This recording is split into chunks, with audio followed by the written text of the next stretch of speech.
চলো বাড়িতে থাকলে কি কি করি তোমাদের সাথে একটু ছোট্ট করে শেয়ার করি। প্রথমেই আমি সকালে উঠে রান্না বান্না কমপ্লিট করে চান করে চলে এসেছি ঠাকুর ঘরে। আজকে বৃহস্পতিবার, ঠাকুর ঘরে আজকে একটু লেট হবে। ঠাকুর ঘরে ঢুকলে আজকে মিনিমাম 1-1.5 ঘন্টার কাজ থাকে।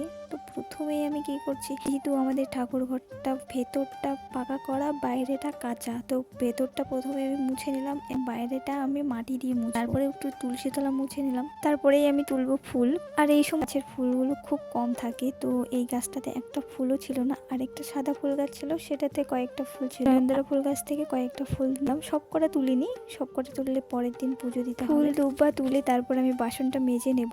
এরপরে এই ঠাকুরকে পূজা দেওয়ার সময় একটা লেটেস্ট ঘটনা ঘটে যায়, যেটা নাকি তোমরা দেখতেই পাচ্ছ। নকুল দানা ঠাকুরকে দেওয়ার পরে দেখছি ইঁদুরটা নিয়ে চলে গেল। একটা প্রথমে নিল, আবার পরে আরেকটা নিতে, যাই হোক ব্যাপারটা কিন্তু মজাদার ছিল। আমার তো বেশ মজা লেগেছে, তোমাদের কেমন লেগেছে জানিও। তো তারপর আমার পুজো দেওয়া কমপ্লিট। তো আজকের মতন টাটা।